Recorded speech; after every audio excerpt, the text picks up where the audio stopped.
This might look like your typical Western background, but it's actually an abandoned set of a video game. The Western was easy to accomplish here in New Mexico. We had the sets, we had the cowboys, we had the horses, we had everything we needed.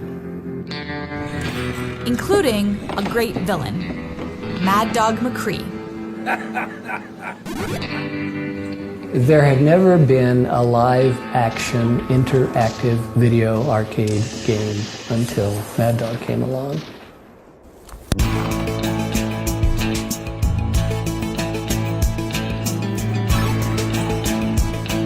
The year was 1990. The dawn of a new age of video games was about to begin. Arcades had small but powerful rivals in the living room. The smallest, the Game Boy, born in 1989. The scariest, the home console, Sega's 16-bit Genesis and Nintendo's Super NES. Now anyone could play high-end video games, anywhere they wanted. Arcade makers had to step up and utilize their main advantage: more storage space that could hold hours of video footage. Instead of computer-generated graphics, they used live action, live dialogue, and live actors, the type of production values that console games couldn't touch. Which brings us back to where we started, New Mexico, a place where a one-of-a-kind experiment changed the video game industry forever. The props from that first live-action game still remain in a dusty warehouse outside Albuquerque.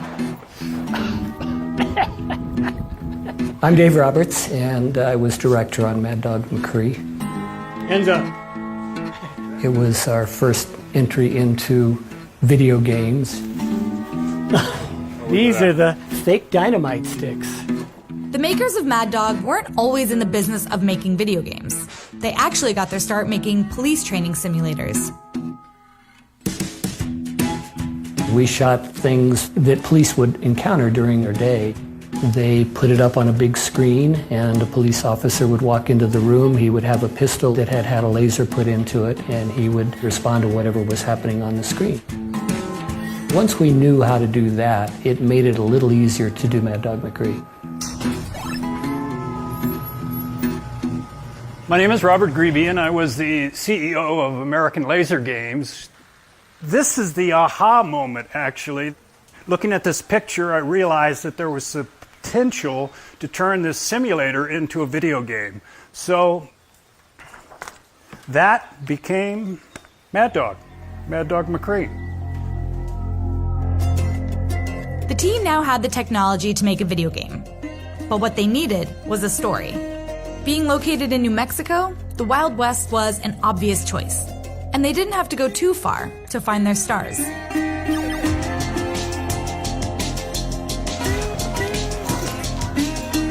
My name's Russ Dillon, and I played Mad Dog McCree.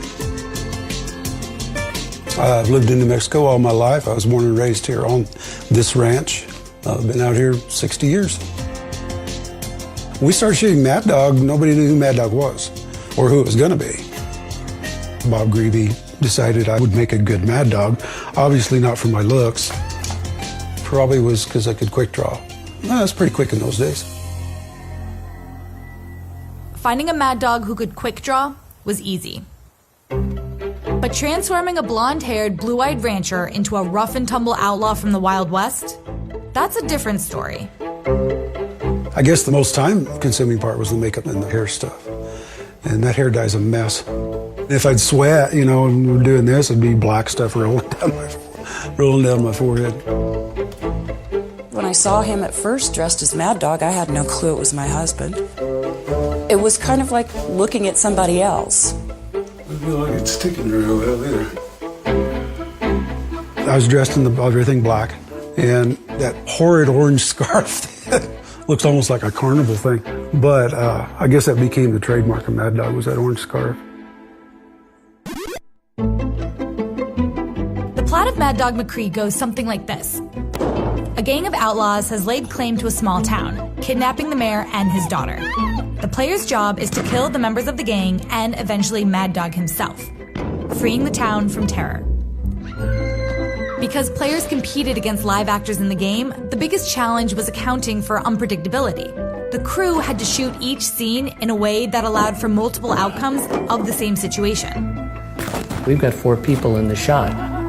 Who does the player shoot first? Oh my, he shoots number 1 first. Well, what if he shot number 4 first? Well, we've got to film that too. One scene alone, I'm probably 4 different people. I'm one of the guys that jumps out in the street and tries to shoot you. And then as you're walking up the street to the saloon, me and Al come out fighting. And action.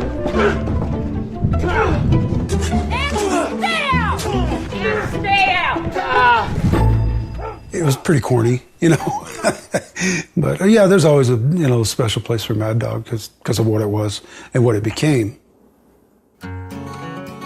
We didn't know if the game would be a success. We didn't know if the product would work or not. I mean, it was on-the-job training for all of us.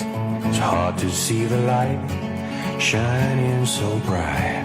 It really exploded instantly in popularity worldwide because nobody had ever seen anything like it. You better run, run, run. You couldn't hardly get near a game because it was just so popular. Through the rain, through the heat. You won't always sleep alone, but you will never stay to eat. You better run. I really appreciate just how much that we accomplished back 20 years ago. You better run. I never really thought that Mad Dog would have a legacy, but it's iconic in that it really sort of represented this moment of time when video gaming went from Pong and Pac-Man to Grand Theft Auto, you know. I think it was a wonderful stepping stone for the industry.